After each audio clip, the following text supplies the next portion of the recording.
Morning guys! First day natin na wala ang employer. So, ayan, breakfast. 2 eggs. Magkakape lang ako. Wala kasing bread. Huwag sila pumili. So, ayun na yung breakfast natin. Take lang ng kape.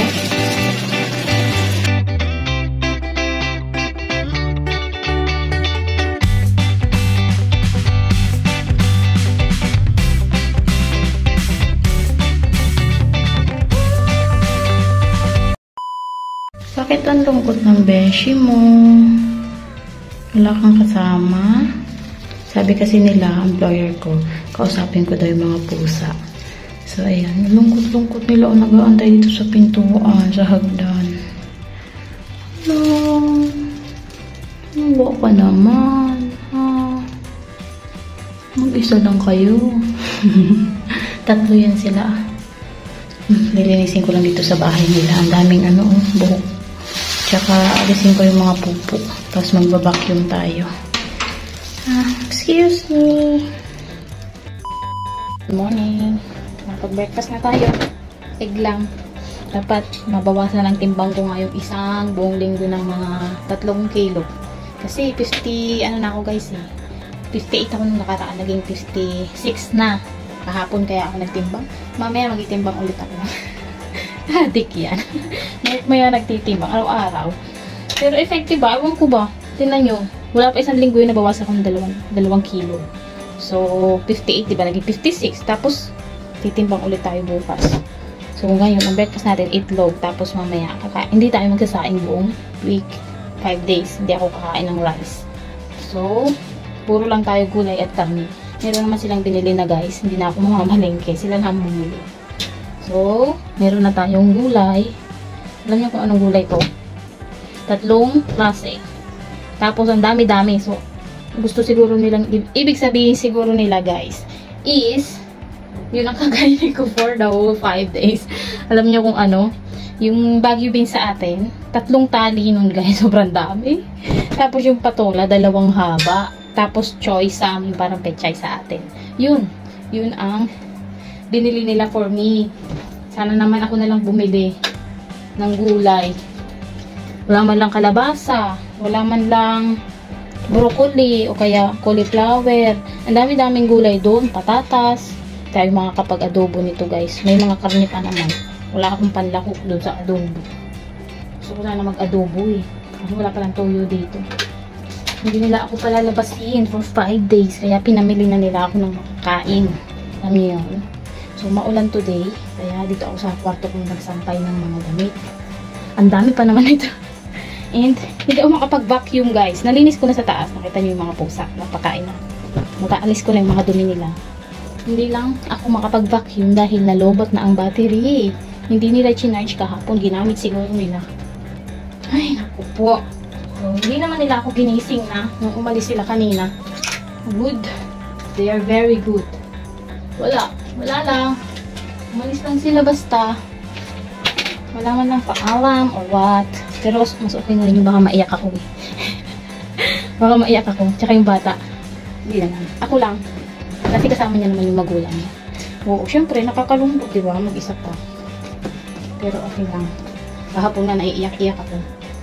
Nung lumabas ako mag-isa guys, naiiyak ako nun. Pero gawa lang pala ng magkakaroon ako. So yeah.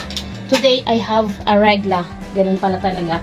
Pansinin nyo pag magkakaroon na kayo, sobrang low ng inyong emosyon. Tingnan nyo, kahapon, hindi ko mapigilan yung sarili ko, iyak ko ng iyak. Hey, dun sa mall wala naman nakakita. Dun sa mall na pinuntahan ko, tinambayan ko. Iyak ko ng iyak. Pero nakapag-vlog pa ako, hindi nyo alam. Teka lang, ayusin ko lang to, punong-puno na. Wala na akong paglagyan guys. Tapos buksan na natin yung machine. Mamayang hapon to yun na to, paplantsahin naman na. Tapos maglilinis na tayo ng buong bahay. Dahan-dahan. Dahil 5 araw pa naman bago sila umuwi.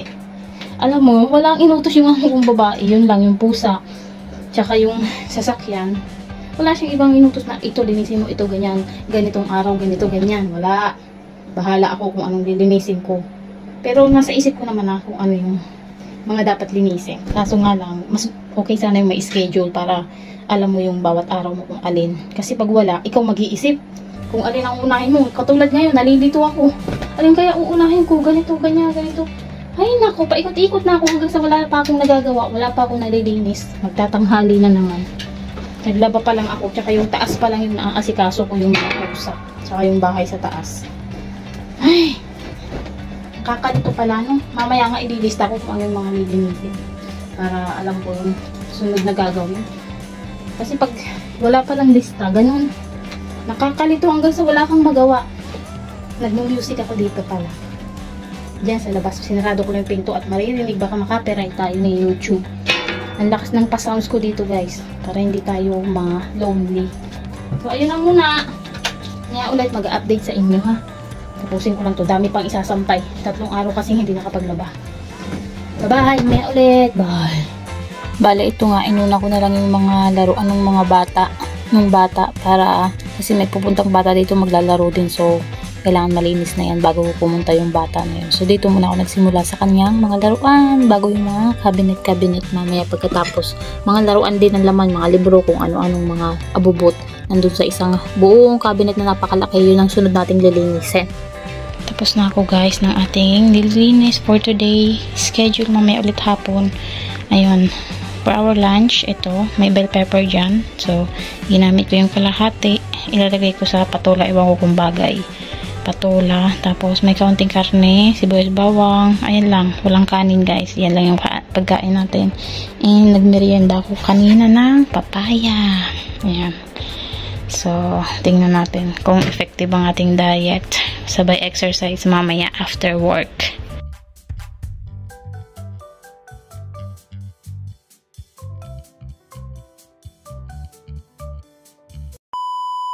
Tadaan! Sarap! Naprito ko na yung salmon. Ayun, no?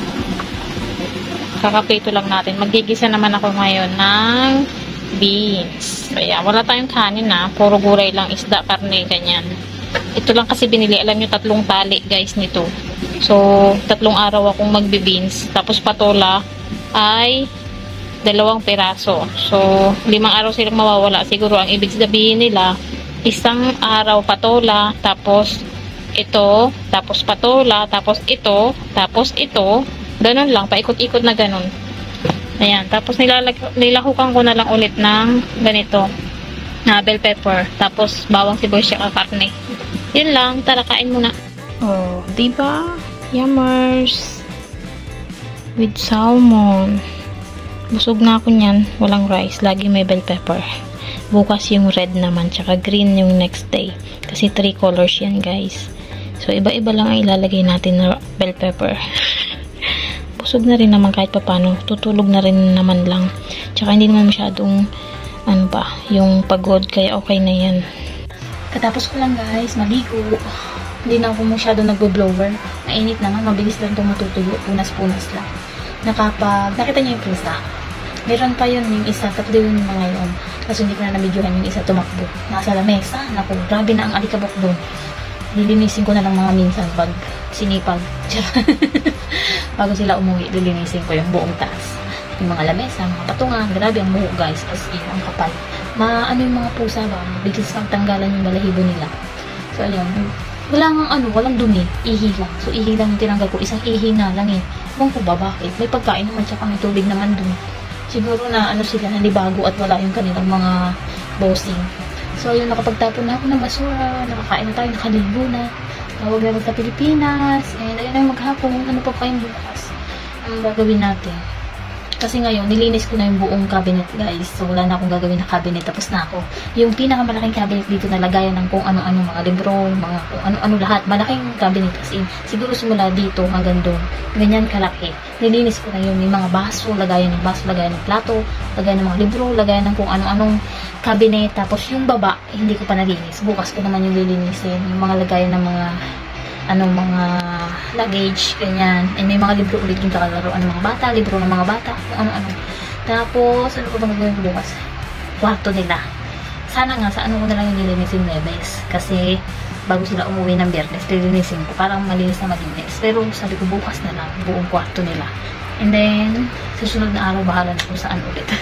Basta, at least, tapos ko na yung cabinet kasi yun yung iniisip ko na, sabi ko, yun yung panghuli kong gagawin. Pero, yun yung iuna kong ginawa. Kasi inisip ko, ang laki-laki, ang hirap gawin. So, nagsimula ako kanina pagkatapos ko mag-lunch.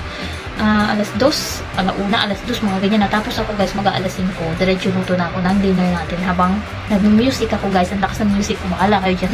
Tapos minsan tawag ako sa pamilya, tawag kay Kel, tawag sa mga bata. Ayun nga, namili sila ng gamit guys. Talagay ko pala yung video dito. Namili ng gamit guys. 2,000 na agad. Diyos ko, kay, ano lang kay Jillian lang yun guys, may bag. Wala pang sapatos na lang ako na kay Jillian. Lahat nabili niya na. Ito yung tumbler, payong, bag, notebook, kung ano-anong papel, ganyan.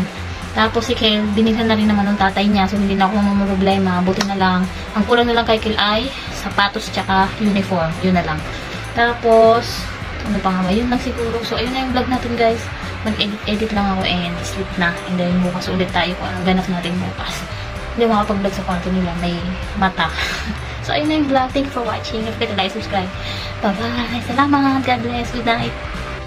So, ito yung nabili ni Jillian ng mga gamit niya. Nakabili siya ng bag. Yung bag na yun daw ay 400 pesos, guys. So, bali itong kanya lang, kay Jillian lang is inabot ng 2,000 mahigit. Kasi, bumili siya nga nung bag. Tapos, bumili din siya nung tela na gagawing uniform. Ipapatahi pa.